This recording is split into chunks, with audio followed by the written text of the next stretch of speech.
Welcome, everybody. WND Live is live right now. We are getting into the stories today, some top stories over at WND Live. We got a great panel of guests coming on to discuss them. We have the unhinged left's reaction to the SCOTUS decision in the Trump immunity case, how that will affect Trump's sentencing. And then, of course, as we saw, Tucker Carlson has joined the choir in saying that Joe Biden is going to be out of here. So let's quickly get into this. We want to show some clips as we get through these, as we get to these stories. The SCOTUS decision that came out this week regarding the immunity that Trump and all presidents would thus enjoy as part of their capacity as president drew some remarkable reactions. We're going to go to this first clip. This is President Joe Biden at a press conference discussing what this SCOTUS decision. So let's take a look at that. There are no kings in America. Each of us is equal before the law. No one is above the law, not even the President of the United States. With today's Supreme Court decision on presidential immunity, that fundamentally changed. For all practical purposes, today's decision almost certainly means that there are virtually no limits on what a president can do.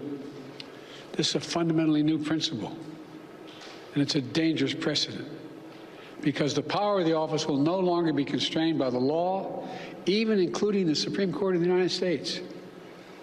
The only limits will be self-imposed by the president alone. This decision today has continued the court's attack in recent years on a wide range of long-established legal principles in our nation, from gutting voting rights and civil rights, to taking away a woman's right to choose, to today's decision that undermines the rule of law of this nation.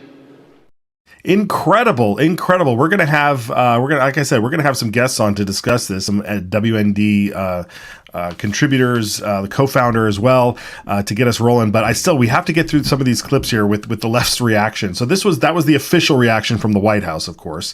But a California Democrat is taking this reaction to new heights. Zoe, how do you say her name? Lofgren. She's a California Democrat in Congress, and she comes out and saying that, while since the president now has the capacity to basically betray the law, he can go around doing many things, and she suggests doing this, which is a response to just what President Biden just said when it came to all of the crazy discussions and the crazy rulings that the Supreme Court has gone through. Let's take a look at what Democrat Zoe Lofgren said just this week. Biden, acting within the scope of his official duties, could dispatch the military to take out the conservative justices on the court, and he'd be immune. Incredible. Can you imagine? Okay, a final clip from the White House to Zoe Lofgren, and then there's Josh Turnbull. We just got a sneak peek of everybody who's here today, but this final clip, and then we'll bring in our panelists to react to all of this. From the White House to the Congress and then to TikTok, a influencer, Leah Daria, she said this to her 1 million followers. Take it away. Done. I'm done. I'm f***ing seriously done. The Supreme Court has pissed me off so much right now. Like, so much. Joe, you're a reasonable man. You don't want to do this, but here's the reality. This is a f***ing war. This is a war now, and we are fighting for our f***ing country. And these assholes are going to take it away. They're going to take it away. F*** you, Clarence Uncle Thomas. F*** you. Joe, you now have the right to take that Trump out. Take him out, Joe. If he was Hitler and this was 1940, you'd take him out. Well, he is Hitler, and this is 1940. Take him the out. Blow him up. Blow him up, or they'll blow us up. Facts. That's disturbing. Let's bring our guests in here. Elizabeth Farah, and we also have Elizabeth. How are you? I've seen that more than once. Hello. It's always nice to start off with a bang, and that last one was good. It really was. I mean, it's atrocious what we have going on. And there's an article over at WND.com written by Bob Unruh, who also joins us by telephone here. Are we going to bring all four of us on here? Because I'd love to get through this. Bob, can you hear us? Yes, I can. Thank you. Oh, good day. Fantastic. Okay. Well, Elizabeth, you said you've watched that multiple times. Please give us your reaction here. It was ugly. I've seen everything that anybody has ever said, and I think there's more that we could have put up here because they're fun. Some of these quotes.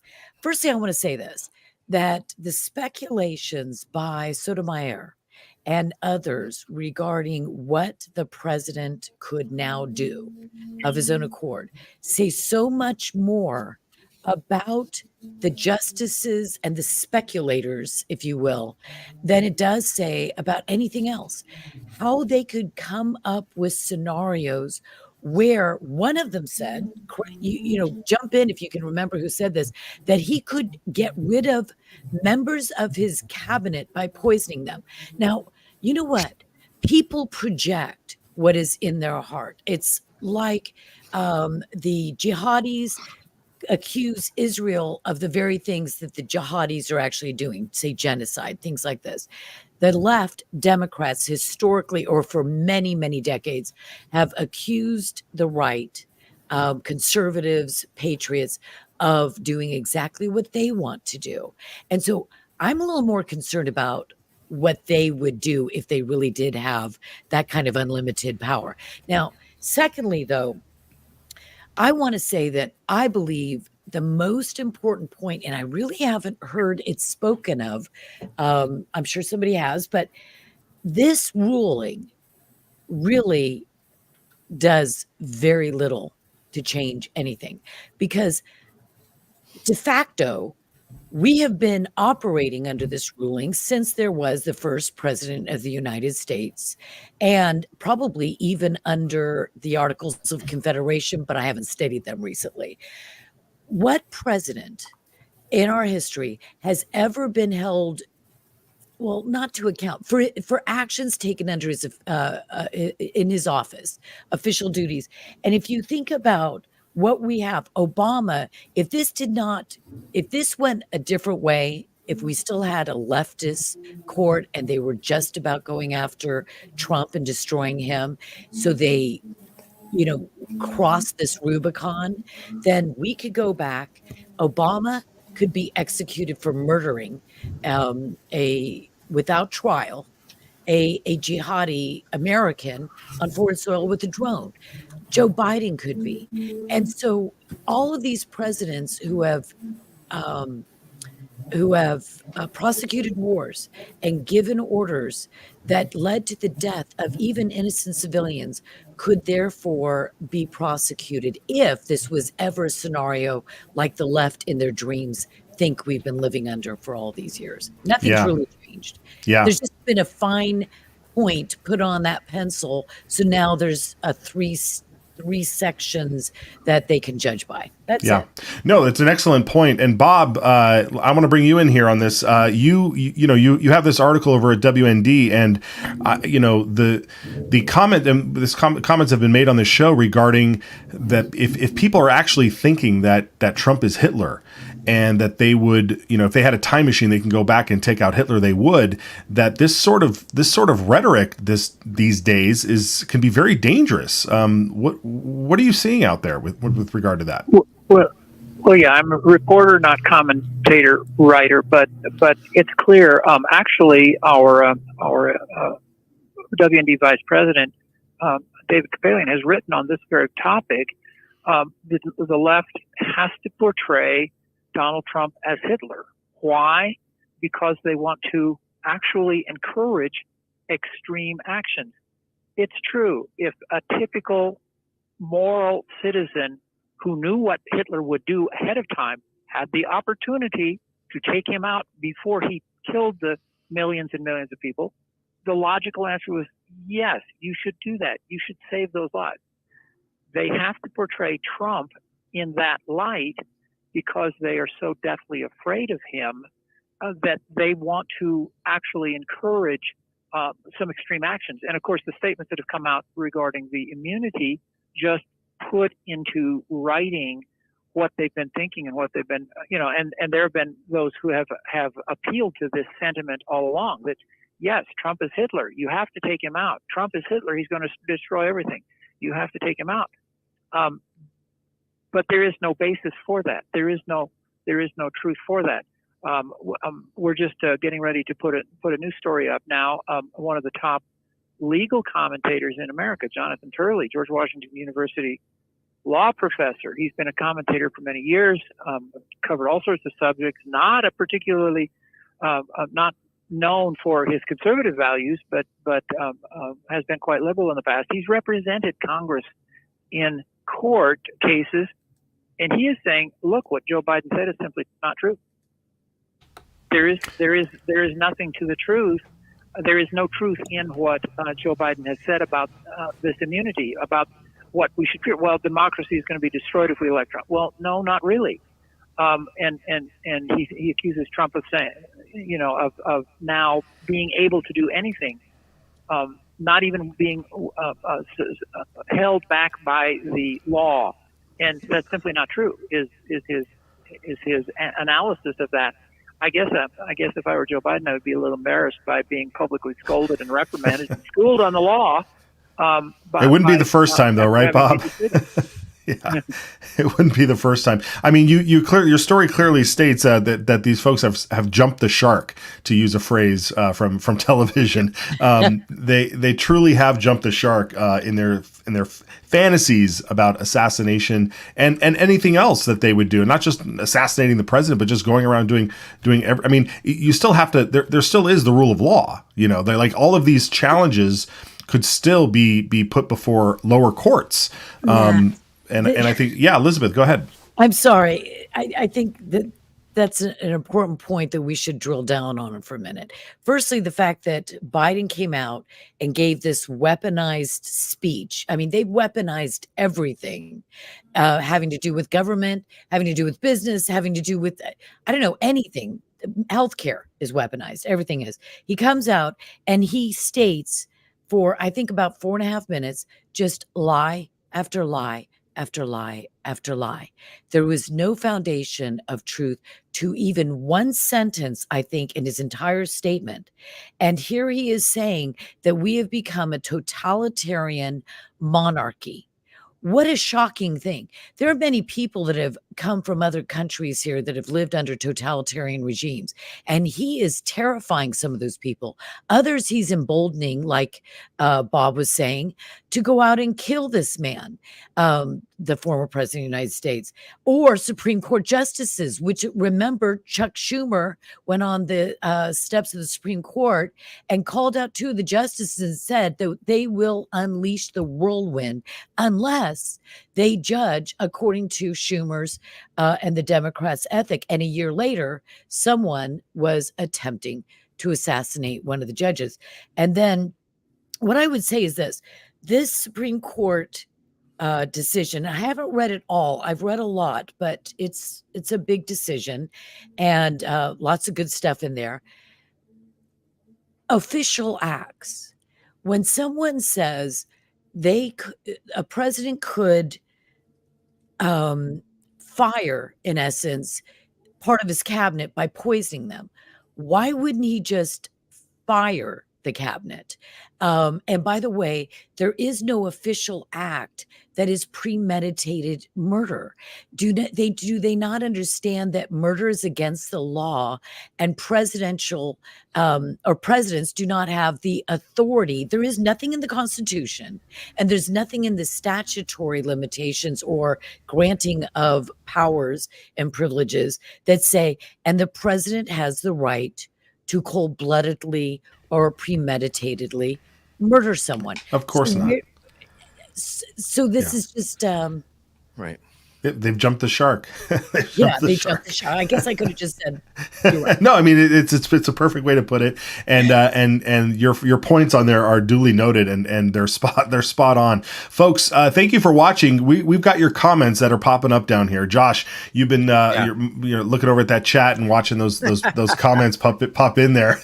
Yeah, what do you think? What are you seeing? Just adding to Elizabeth's point, I thought it was fantastic. But you see what they're doing, right? They lay out the narrative early. So in a video I watched yesterday, one of these these woke meltdowns, they are referring to the justices as insurrectionists. So they have to create narrative to dehumanize the judges. They have to take away the honor of the Supreme Court by now they're insurrectionists for flying a flag that said a prayer to heaven. So my guess would be, and this is my speculation, the next thing is, and they've already kind of started, but they have to discredit the court so that they can come out and say that the court of all things is their favorite saying, a threat to democracy and pure projection, them looking in the mirror yelling, "You're a threat to democracy," and we're witnessing it at this moment. Yeah, very well said. Well, this leads into this sentencing here, which Bob also has another article up at WND on this about the Trump case that where Trump was going to have a sentencing hearing July 11th. It looks like that is going to be delayed. Bob, do you kind of want to walk us through what happened down there in New York City? Well, yeah, with the immunity ruling for the Supreme Court, it didn't change a whole lot from what normal people have presumed for generations. Official acts by the president are protected. When you reach the gray area between official and private acts, there are arguments to be made. And if it's purely a private act, no, there is not an immunity for that. That's what the court said. That's not really a change. But what has happened now is all of these lawfare cases that the Democrats have assembled against former President Trump, specifically the business recording violations. Everybody calls it hush money, but that was just to grab attention. It was a series of business documentation submissions in the books for Donald Trump that triggered the 34 charges by Alvin Bragg in Manhattan. Those, from the foundation, from the beginning, those were suspect. They were misdemeanors for which the statute of limitations has expired. Alvin Bragg claimed they were felonies by saying, well, they were in prelude, in furtherance of a crime, but he never identified the crime. The judge didn't even require the jurors to state which crime, if any, they were in furtherance of. So we know that the whole case was a political hit job anyway. A trial in leftist Manhattan against involving Trump was bound to come up with a guilty verdict, no matter what the charges were, no matter what the evidence was. Anyway, a sentencing was scheduled for July 11th. Trump's lawyers immediately on the release of the immunity decision asked for a delay at first asked for dismissal of the conviction and a delay in the sentencing, because all of these decisions now are going to have to be reviewed again at that court level. Some of the evidence was statements about what President Trump was thinking, what he was saying. Well, some of that may be protected now. Some of that evidence may have to be thrown out. It's not like there was a definitive ruling. As a matter of fact, the experts in that trial said there was, essentially not any inappropriate behavior at all. So all of those statements, all of the private emails, the communications and things like that, all now are subject to a further review. Someone has to determine whether that was an official act or a partly official act or a purely private act. One thing, so the Manhattan DA's office said they would not oppose the request for delay in the sentencing, which is a huge indicator of what they think their own case is going to end up happening. District attorneys just don't cooperate with defense attorneys on a routine basis like that. That simply is not standard practice. And further, what the judge said in granting the delay until September 18th, this further is a revelation of what that judge now thinks. And of course, the judge was compromised at the beginning because his daughter was raising money for the Democrats based on his rulings in court. Standard ethics guideline is if there's an appearance of impropriety, the judge has to recuse himself, and he wouldn't. Anyway, the judge's own ruling, his delay in the sentencing to September 18th said, quote, if such is still necessary, end quote. Well, what does that mean? The judge is viewing as a possibility in his own conviction and his own sentencing, if such is still necessary. Judges don't say things like that in ordinary cases. Right. Well, folks, remember to comment. We want to get your comments down below. We'll put them up on the screen and we'll add them to the discussion here. Elizabeth, you had some words. I was just going to ask Bob if he saw the recent Trump's attorney saying essentially that it's all over now, that that so much of the evidence was based upon things that will be thrown out because of this decision, that they've been that the entire court case is basically eviscerated. But he also said, I thought was very interesting, is that they cannot call Donald J. Trump a convicted felon anymore. Why? Because until the actual sentencing, he is technically not a convicted felon. And because he will not be sentenced, if at all, and that's probably not going to happen now, until what time? I mean, wasn't it inauguration day, one of the dates they gave? Something was maybe September, something January 6th or January 20th. Sentencing was scheduled in September, on September 18th. And it was Jack Smith who said he was willing to go to trial against Trump up until the inauguration time. So there are two factors there. You're absolutely right. So someone was, I think it was Charlie Kirk, was positing that maybe there's a slander case in there if they continue calling him a convicted felon, which I would love to see some lawfare. Well, that wouldn't even be lawfare, but yeah. Right. No, just defending his name, which he deserves the right to do so. Yes. Yeah. We have a clip from MSNBC this morning as the news kind of broke that this sentencing was being pushed off here. Let's hear what they had to say with that. The DA's office is saying, with respect to former President Trump's motion to apply the immunity ruling of yesterday to that conviction in New York, DA's office is saying they don't oppose him taking some time to file a motion which would necessarily adjourn the sentencing. We don't have a ruling yet from Judge Merchan as to whether he's going to put off that July 11th sentencing. But right now we have notice from the DA's office that they're okay with pushing that off and having briefing on President Trump's motion to vacate the verdict.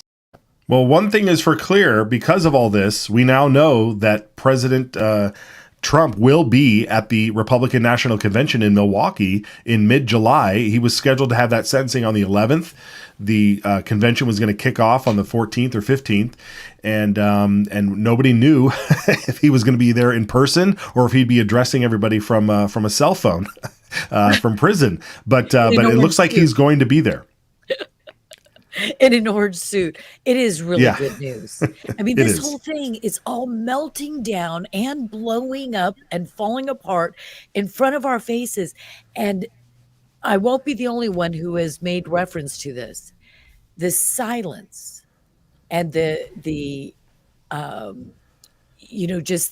just the foreboding silence of former President Donald J. Trump is extraordinary, because during that debate, we all saw that when he restrained himself and looked over and allowed Biden to essentially hang himself, no offense, not telling anybody that he should hang, but whatever metaphor you want to use, he just allowed him to do that to himself, to dig dig his own grave. So all of these metaphors have death. Good metaphor. Yeah. Okay. Anyway, skipping forward. Point taken. Thank you. As these revelations about the media, which are, I think, finally seeping into the consciousness of the American people, the broader public, not just conservatives and MAGA Americans and patriots, but into the broader public. This meltdown, Donald Trump is just essentially, other than that tweet about the immunity case or ruling, he has said nothing. And he's let them just be hanging in the wind. And Yes. I think that's been very, very wise. And I think that's got to be scary. Yes, You know, that absolutely. stare, Absolutely. That Clint Eastwood stare and he, doesn't say anything. Yes, yes. Well, he wrote The Art of the Deal. We also know that he's a fan of Sun Tzu's The Art of War. And if anybody has perused that, there's definitely some tactics at play there. Bob, thank you for joining us. We have to bring in Joe Kovacs here to talk about Biden. And because Tucker Carlson tweeted on Monday that Biden is done and that we should just bet on it. And, Tucker has a huge audience. Well, And Tucker said it. Yeah, exactly. And we had, Bill, we talked on Monday about Bill O'Reilly's sort of hinting at the same thing. Well, not hinting. He basically said it as well. So Joe, what are we seeing out there? These folks, I mean, they have their ear to the ground. They have sources. They're longtime news folks. What can we take away from this?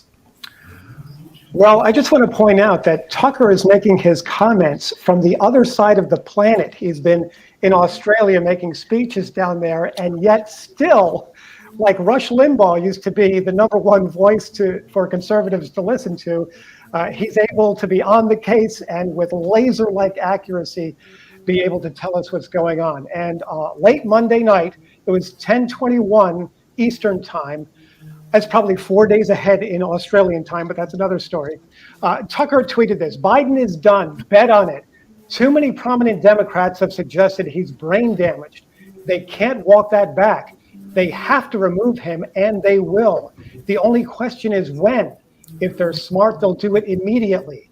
If Kamala's going to be the nominee, she might as well be president first. That leaves the question of Trump and his sentencing. Biden's collapse makes this a much more perilous moment than it was. At this point, Trump is not just the Republican candidate, but effectively the presumptive president. If you're going to put him in jail, it had better be for a serious crime that everyone agrees he committed. Otherwise, you risk destroying the system completely and forever. We're in legitimate danger. Democrats need to pull back. And then just 20 minutes later, he sent this follow-up note on X saying, all this nonsense you read about how only Biden can make the decision to leave is just so absurd. That's not how the Democratic Party works. No individual is more important than the collective. That's the whole point of the party. And in Biden's case, he's got no constituency in Washington.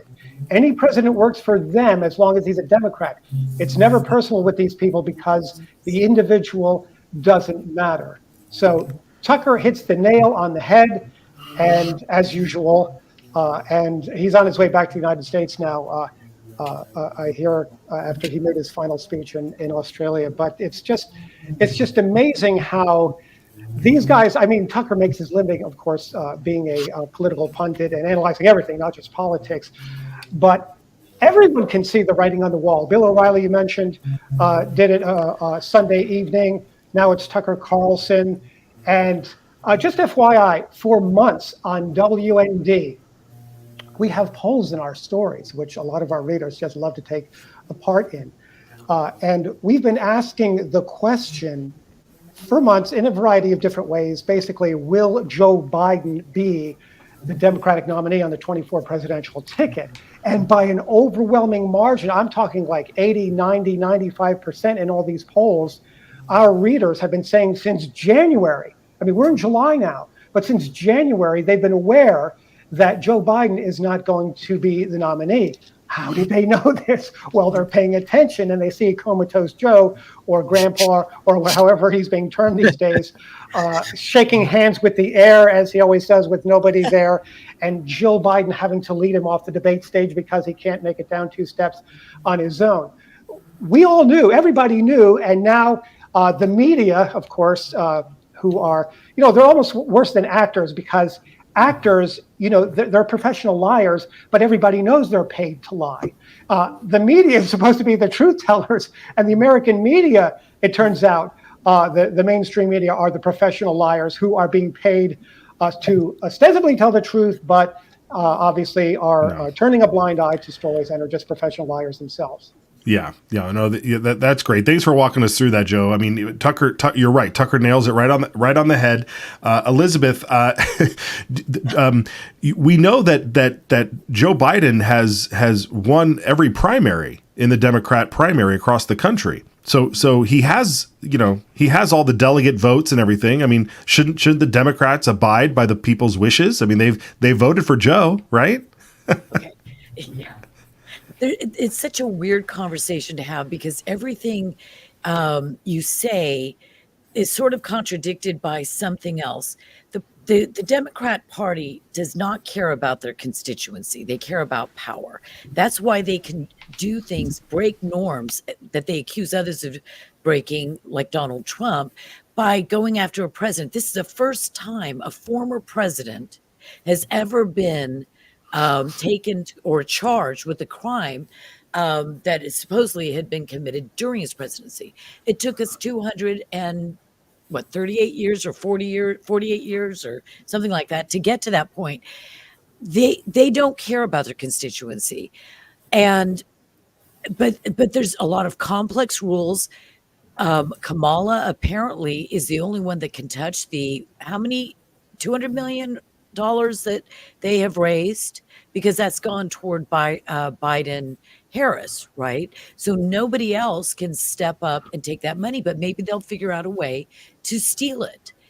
There's so many options out there, and I just don't think it's predicated on generally respecting their constituents, though I would say fear of their constituents is a motivator, because as I was reading today, 50% of the electors are African American or Black, as many of us would just say, instead of hyphenating anybody. But anyway, if 50% are Black Americans and another huge percentage are, well, obviously there's a lot of women, with woke identity politics, the only thing that matters is your identity class.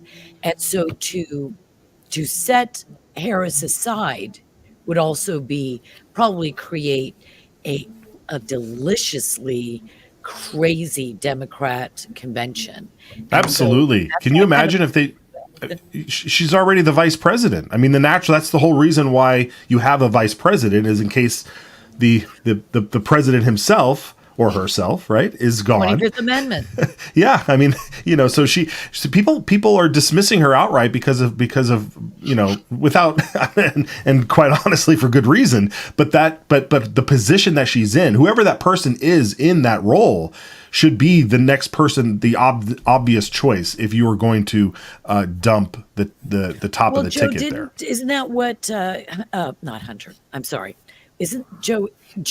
Isn't that what Tucker was saying, that if he is not going to be the candidate, then shouldn't he just step aside now and let Harris take the position and run as president? That's exactly what he's saying. And of course, that money instantly, like you said, there's hundreds of millions of dollars in that account that can go instantly to Kamala Harris.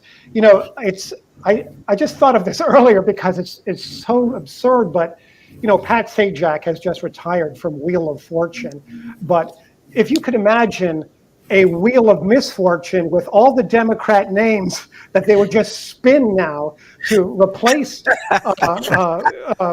Biden on the ticket. And you would have, not only the people who ran in the primaries, but you'd have Gretchen Whitmer, the lockdown queen from Michigan, and Gavin Newsom, and Michelle, Big Mike Obama in there as well. And just have all those. I mean, there's like 30 or 40 names. Chuck Schumer, they all want to be president, Nancy Pelosi.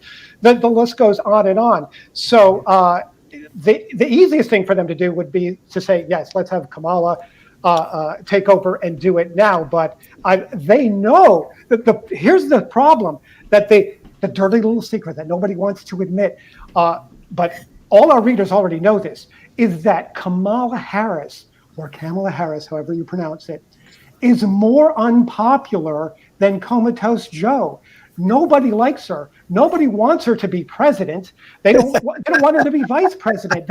She couldn't, even in the primary, she couldn't win a primary. She had to drop out of the race before votes were even counted anywhere. That's how poorly she was doing. And yet magically she ends up as vice president of the United States and is on the verge of being president of the United States for a couple of months before the election. But nobody likes her. Even Democrats don't like her. We did it, Joe. Josh. Yeah, we did it, Joe. Joe, we did it. Josh, tell me what you're thinking, man. I mean, you got to have some thoughts here. Just a couple. There's just this idea I've been thinking about forever. Folks out there have thought about this too, and I want people to comment into the chat, please. There's a mystery, and the mystery is always this: are we dealing with, when it comes to the Democrats and the leftists, four-dimensional chess players, geniuses, or bumbling fools? It seems to be somewhere in the middle, and the confusing things are like the mysteries of the 2020 election. They really pulled that off. They were ready for January 6th with federal agents there. So they're always working a game plan ahead of time. Sometimes, maybe through the grace of God, it blows up in their face. But this next 6 months reveals how deceitful they can be, how clever they will be. And we're going to get to see all of this just in the open, because in the Game of Thrones style, they're just knives out for each other too. So super entertaining, but we should take the notes on what we're seeing. This is deep state exposed for everyone to see. Absolutely. And there was a meeting today at the White House that was apparently planned a week or so in advance of Democrat governors. So Gavin Newsom is at the White House today. Perfect timing for Governor Newsom to visit the White House, who everybody remember is related by marriage or some sort of to Nancy Pelosi, right? And Pelosi has her reputation. And then you add in the mix Kamala Harris. This is a Northern California cabal. There seems to be working behind the scenes gallery. There. It's just every name that comes out of your mouth, it makes me, shudder. But I think Dementia-gate is what we have to do, is keep Dementia-gate foremost in front of people's minds. And there are all kinds of smart people talking. And I mean, iron sharpens iron. And I'm hearing people talk about when this next person is going to come in, and the honeymoon period that comes right after someone is nominated or is the chosen one. And so there'll be a honeymoon period. And somebody was saying yesterday, I'm sorry, I've read too many things, but that they'll probably want to delay this so that there's a long honeymoon period, and the period of ripping apart the record and re-educating the public, because I forgot some of the things that Gretchen Whitmore did during COVID. And I was just being reminded,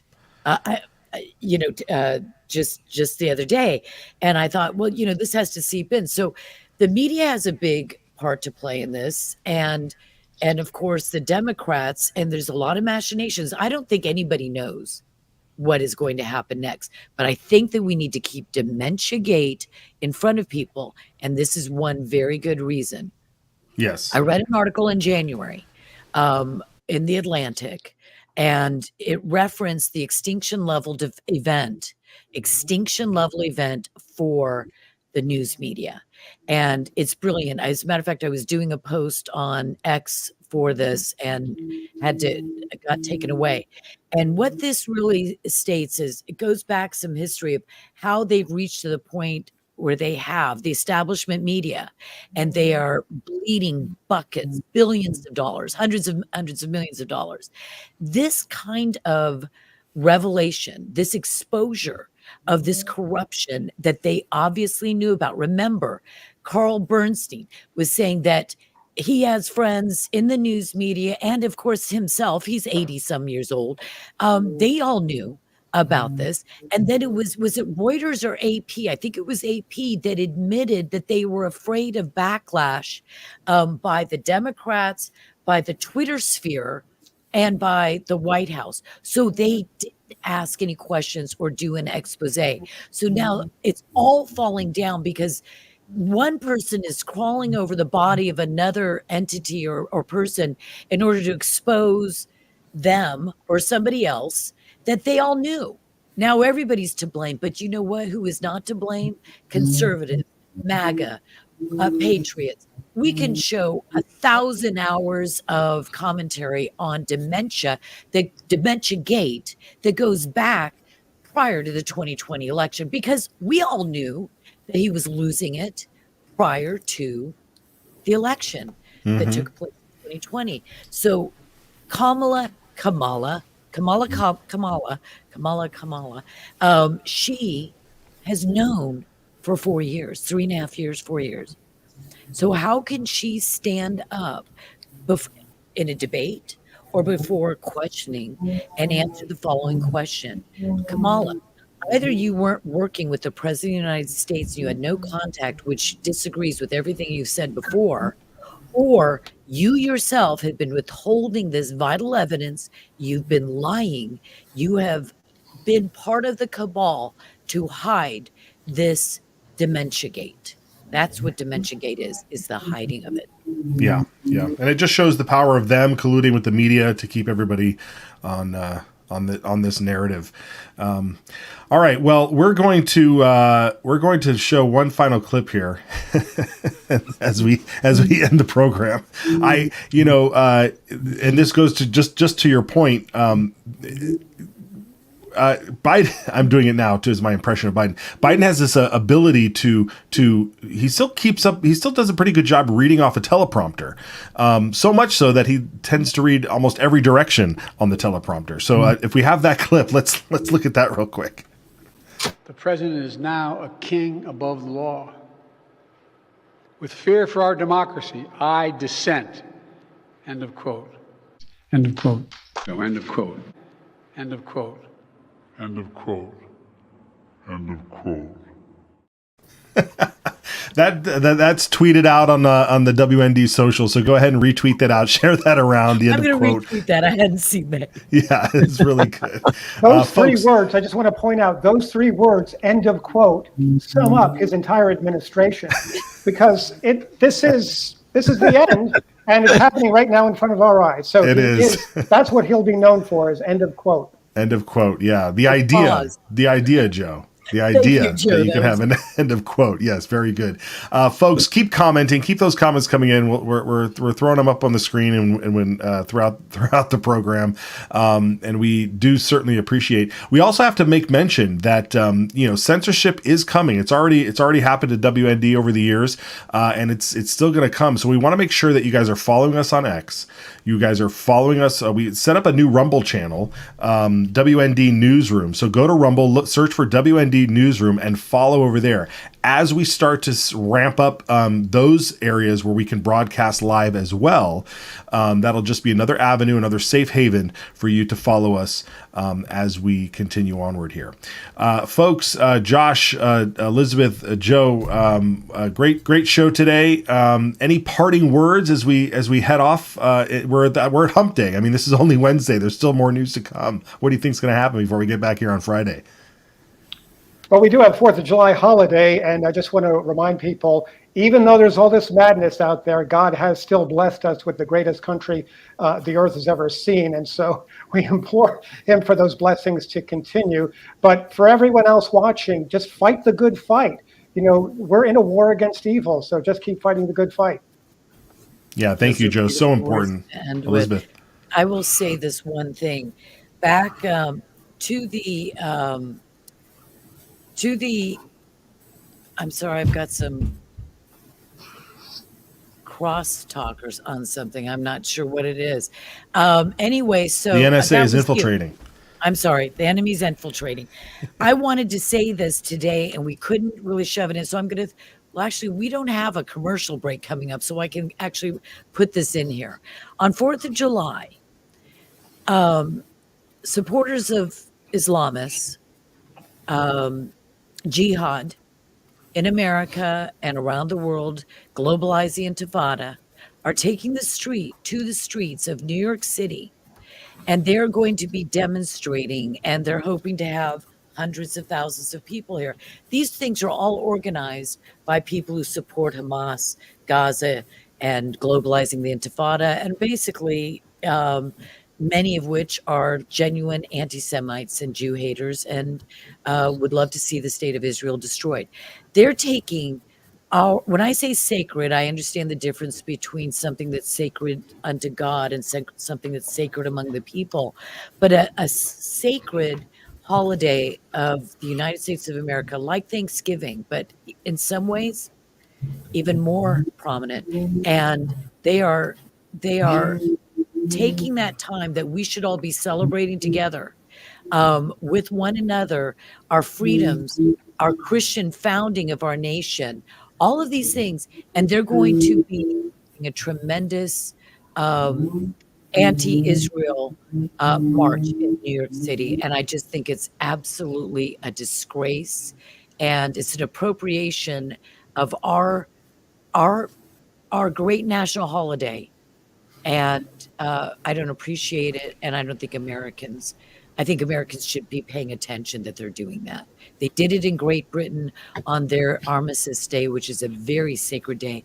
They all stand in 2 minutes of silence on Armistice Day, and on like November 11th, after the October 7th massacre, they actually on Armistice Day went out and protested there. It was a national shame there as well. Wow. Well, thank you, Elizabeth, for shedding light on that. That's exactly what we need to do here, folks. We need to shed light on these stories. We need to get you folks out there activated, sharing these stories, not just communicating it into your own little bubble, but we need to get these things out there and make sure we do that. Josh, what are the best ways that people can follow us? What are some of your final thoughts today as we head into the rest of the news week here? Folks, we really appreciate you watching the stream. And I think the biggest thing is that every time we talk, what we're doing right now, we're going to come to you on Facebook and YouTube, but those two platforms are guaranteed to start to lock down. I know we're beating the drum of censorship, but it's coming. So we need you to follow us on X. If you don't have an X account, head that way.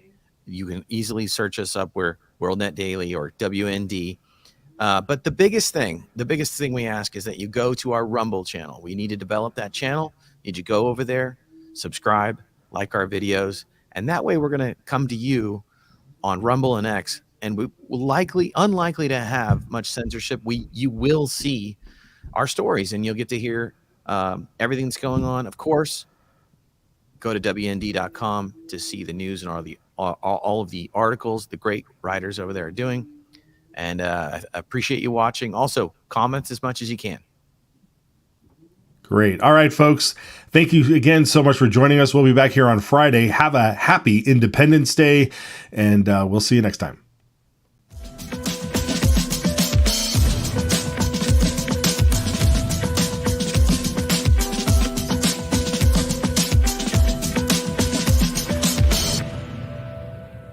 End of quote.